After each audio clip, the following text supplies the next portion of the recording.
Hello everyone, this is Shilpi here. Today we will discuss tense का ही translation topic हम कर रहे थे, लेकिन उसके अंदर हमने टेंस के दो पार्ट कर लिए थे। टेंस सबसे पहले मैं रिकॉल कर देती हूँ।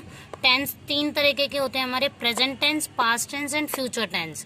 तो प्रेजेंट टेंस के अंदर हमने प्रेजेंट ऐसे ही प्रेजेंट के ये सब डिवीजन होते हैं। इन तीनों टेंस के फर्दर सब डिवीजन होते हैं।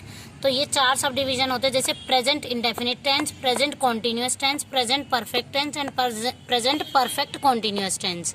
इसी प्रकार से हमारा था past indefinite tense, past continuous tense, past perfect tense and past perfect continuous tense. इसी प्रकार से future indefinite tense, future continuous tense, future perfect tense and future perfect continuous tense. तो अभी तक हमने जो डिस्कस कराया है वो प्रेजेंट के अंदर प्रेजेंट इंडेफिनिट टेंस डिस्कस कर लिया कम्प्लीटली, प्रेजेंट कॉन्टिन्यूअस टेंस भी डिस्कस कर लिया पार्ट 2 में। आज हम करेंगे पार्ट 3 के अंदर प्रेजेंट परफेक्ट टेंस। ओके, तो प्रेजेंट परफेक्ट टेंस होता क्या है, इसकी पहचान देखते हैं। तो हम देखते हैं प्रेजेंट परफेक्ट टेंस, ये इसका थर्ड पार्ट सब डिवीजन था। तो इसकी पहचान क्या होती है? वाक्य के अंत में चुका है, क्योंकि कंप्लीट कर चुका है ना, यहाँ पे नाम से ही पता चल रहा है। परफेक्ट परफेक्ट मतलब उस काम को कंप्लीट कर लिया हो। तो अंत में चुका है, चुकी है, चुके हैं आदि ये आता है, तो हम बोलेंगे ये प्रेजेंट परफेक्ट टेंस है। इसकी पहचान मेनली चुका है, चुकी है करके लिखते हैं। वैसे काम को कंप्लीट कर लिया हो तो उन सब में प्रेजेंट परफेक्ट टेंस होगा। अब इसके एग्जाम्पल देख लेते हैं। जैसे मैं खाना खा चुका हूँ, तो मैं खाना खा चुका हूँ, इसकी पहले ट्रांसलेट कर लेते हैं इसको कि इंग्लिश ट्रांसलेशन इसका होगा क्या, फिर इसके रूल पे जाएंगे। तो मैं के लिए आपको पता है आई होगा, और इस सब्जेक्ट के बाद मैं क्या है, एक तरह से सब्जेक्ट है, यानी कर्ता, काम को करने वाला। सब्जेक्ट के बाद हमारी हेल्पिंग वर्ब आएगी, फिर मेन वर्ब आएगी। तो इसमें हेल्पिंग वर्ब हमारी जनरली हैज या हैव लगती है, क्योंकि आई सिंगुलर होते हुए प्लूरल माना जाता है, तो आई के साथ हमारा हैव यूज होता है। तो आई हैव। अब वर्ब क्या है इसमें? खाना, खा चुका। तो यानी इसमें, और हैज हैव के बाद आपको पता थर्ड फॉर्म आती है। हैज हैव या हैड कुछ भी आता है, वर्ब की थर्ड फॉर्म आती है। तो यहाँ पे क्या लग रहा है? हैव लग रहा है, तो भी वर्ब की थर्ड फॉर्म आएगी। तो आई हैव ईटन द, क्या खा चुका है? खाना, तो food. I have eaten the food. अब इसका रूल देख लेते हैं। तो रूल में आप देख सकते हैं, इसी इंग्लिश ट्रांसलेशन जो आपने करी है इसी से जस्ट रूल बन जाएगा, कॉपी कर सकते हैं आप रूल। ये क्या है हमारा? सब्जेक्ट। फिर हैज या हैव ऑब्लिक डाल के लिखेंगे। हैज उसके लिए जो सिंगुलर, अगर सब्जेक्ट सिंगुलर है तो हैज यूज करना है, और प्लूरल है तो हैव। बस आई के साथ एक्सेप्शन हो जाता है। आप सोचेंगे कि आई तो सिंगुलर है फिर भी हैव लगाए, लेकिन आई सिंगुलर होते हुए भी इंग्लिश में प्लूरल माना जाता है, इसलिए आई के साथ एक्सेप्शन है, तो आई के साथ हैव लगता है। तो सब्जेक्ट के प्लस हैज या हैव, हैज सब्जेक्ट सिंगुलर हो तो, और सब्जेक्ट प्लूरल हो तो हैव, इन दोनों में से कोई एक लगेगा। अब वर्ब की third form and then object. Okay, अब इसके एक और एग्जांपल ले। जैसे सेकंड एग्जांपल है, मैंने अपना काम खत्म कर लिया है। तो काम खत्म कर लिया है, तो इसका मतलब अब यहाँ पे चुका है नहीं लग रहा, लेकिन मैंने बताया था काम को कंप्लीट कर ले, यानी परफेक्ट तरीके से कंप्लीट कर ले। यहाँ पे खत्म कर लिया है, तो कर लिया है मतलब चुका है टाइप का ही बन रहा है। तो यहाँ पे क्या आएगा?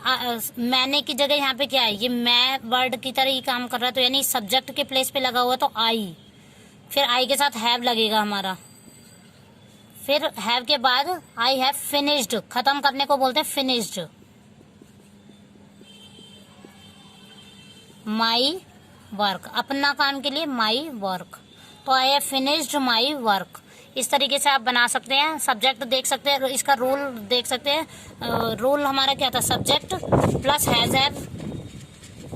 मैंने लिख दिया था ऑलरेडी, पर मैं इसको दिखा रही हूँ, हैज हैव। फिर इसके बाद ये जो वर्ब की फर्स्ट फॉर्म नहीं है, वर्ब की थर्ड फॉर्म है यहाँ पे। तो वर्ब की थर्ड फॉर्म मतलब फिनिश के साथ ईडी लगा के हमारे वर्ब की थर्ड फॉर्म बन जाती है, और प्लस में रेस्ट पार्ट जो भी बचता है दैट इज ऑब्जेक्ट। ओके, अब इसका नेगेटिव पार्ट देखते हैं। जैसे एग्जाम्पल ले लेते हैं, वह खाना नहीं खा चुका है। तो आप देख सकते हैं चुका है वर्ड से तो ये परफेक्ट टेंस है, और उसके अंदर नहीं वर्ड से ये नेगेटिव हो गया। तो बस नॉट लगेगा हेल्पिंग वर्ब के साथ इसमें। तो पहले इसका वह के लिए, अच्छा यहाँ पे वह वर्ड लग रहा है और यहाँ पे चुका वर्ड लग रहा है, तो इसका मतलब ये जो वह की हिंदी इंग्लिश, वह को दो बोलते हैं इंग्लिश में, या तो ही या शी, लेकिन अगर ये चुका वर्ड लग रहा है तो इसका मतलब ये बॉय है, तो ही आएगा यहाँ पे ही। और ही सिंगुलर है तो इसके साथ हैज, और हैज है तो इसके साथ नॉट लगेगा, क्योंकि नहीं वर्ड मैंने बताया था जो हेल्पिंग वर्ब होती है उसी के साथ नॉट लगता है। तो ही हैज नॉट ईटन, क्योंकि खाने के लिए वर्ब जो आएगी ईट होगी, लेकिन यहाँ पे हैज है तो क्योंकि यहाँ पे थर्ड फॉर्म आएगी, तो हैज के साथ थर्ड फॉर्म आएगी, तो has not eaten the food, खाना के लिए फूड। ओके, तो इसका अब रूल देख लेते हैं। रूल ऑलमोस्ट सेम है जैसे पहले वाले का था, तो सब्जेक्ट प्लस हैज या हैव लगेगा सिंगुलर और प्लूरल के अकॉर्डिंग, मतलब हैज लगेगा अगर सब्जेक्ट सिंगुलर है, जैसे ही यहाँ पे सिंगुलर था तो हैज लगा था, हैव लगेगा दे वर्ड लग रहा हो या कोई प्लूरल वर्ड हो, फिर इसके साथ वर्ब के, इसके साथ पहले नॉट लगना है, नॉट प्लस वर्ब की third form and then object. Okay guys, अब यहाँ पे एक एग्जांपल और देख लेते हैं। अब एक एग्जांपल यहाँ पे देख सकते हैं, उसने अपना काम खत्म नहीं किया है। जनरली ये चुका है वाली टाइप में ही आ गया, क्योंकि उसने काम खत्म नहीं कर चुका है या खत्म नहीं किया है, एक ही बात हो जाएगी। तो उसने के लिए हम पॉइंट आउट कर रहे हैं किसी अदर पर्सन को, थर्ड पर्सन को, तो वही ही आ जाएगा यहाँ पे। और नॉट वर्ड लग रहा है तो ही के साथ हमारा पहले तो हैज आएगा, तो ही हैज नॉट फिनिश्ड। अब ही के साथ हिज आएगा यहाँ पे, जैसे पहले वाले क्वेश्चन में करा था आई के साथ माई होगा कि मैंने अपना काम खत्म किया है या मैंने अपना काम कर लिया है, तो फिर आई के साथ माई लगेगा, ऐसे ही के साथ हिज लगेगा, his work, he has not finished his work. Okay, अब देखते हैं इंटेरोगेटिव पार्ट। अब यहाँ पे एग्जांपल देखते हैं इंटेरोगेटिव पार्ट में ही प्रेजेंट परफेक्ट के। तो यहाँ पे चूंकि वर्ड से तो प्रेजेंट परफेक्ट पता चल रहा है, और यहाँ क्या वर्ड लग गया तो इससे मतलब पता चल रहा है इंटेरोगेटिव यानी पूछताछ वाला क्वेश्चन है। तो क्या वह बाजार जा चुकी है, तो यहाँ पे चुकी वर्ड से ये पता चल रहा है कि ये जो वह है वो गर्ल है, गर्ल है तो यहाँ पे शी लिखेंगे। सबसे पहले इसको पहले ट्रांसलेट करते हैं अपनी उससे, फिर इसका रोल बनाने में ईजी होगा। तो यहाँ पे शी लगा दो, और शी के साथ हमारा हैज आएगा, क्यों, क्योंकि शी हमारा सिंगुलर है, तो हैज शी।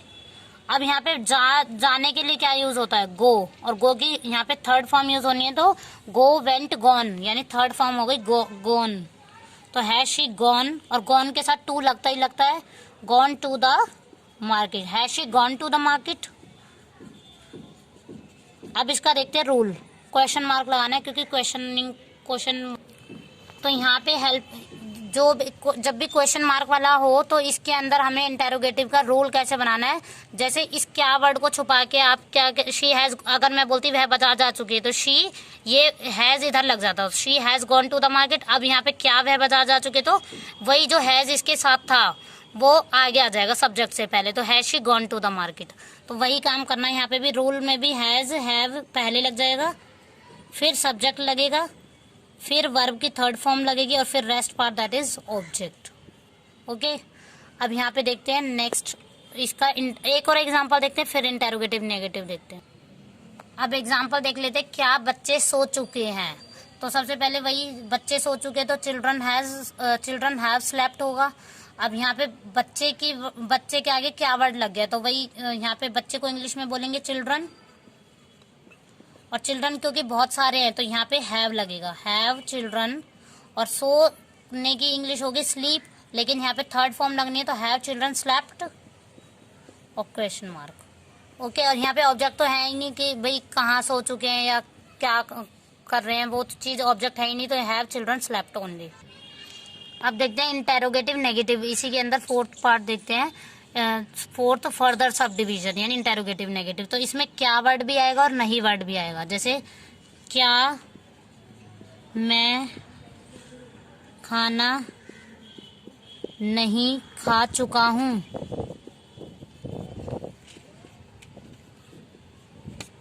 तो क्या होगा, इसमें क्वेश्चन मार्क लगेगा क्योंकि क्या वर्ड से स्टार्ट हो रहा है, क्वेश्चन मार्क है, क्वेश्चन वर्ड है आगे इसलिए। तो अब यहाँ पे क्या होगा, अगर देखो इस क्या वर्ड को हटाओगे तो मैं खाना नहीं खा चुका हूँ, तो इसकी क्या होगी, I have not eaten the food. अब बस इसके आगे क्या वर्ड लग रहा है, तो आई के बाद जो हेल्पिंग वर्ब है ना वही उठ के मेन वर्ब वो सबसे स्टार्टिंग में आ जाएगी, यानी सब्जेक्ट से पहले आ जाएगी। तो इसकी हटा के आप देख सकते हो मैं खाना नहीं खा चुका हूँ, तो I have not eaten the food.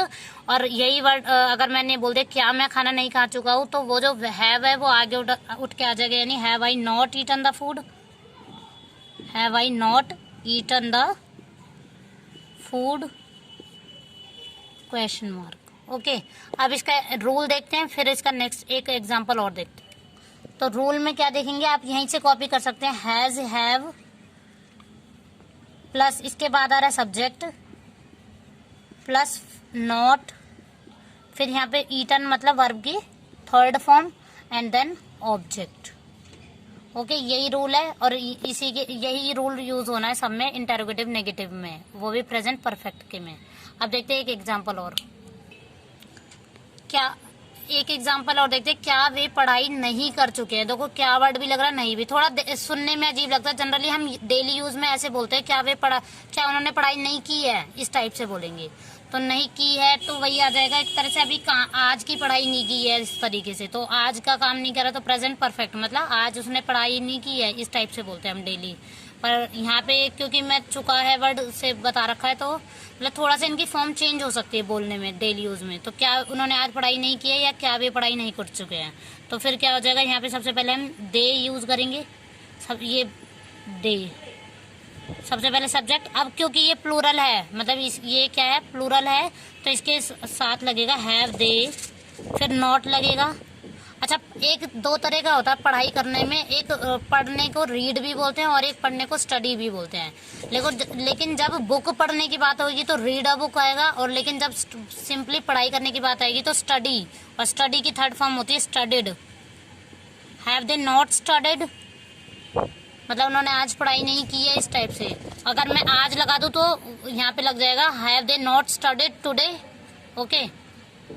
Okay guys, अब नेक्स्ट वीडियो में हम करेंगे प्रेजेंट परफेक्ट कॉन्टिन्यूअस टेंस। और आज अगर वीडियो आपको अच्छी लगी तो please like share and comment. Thank you.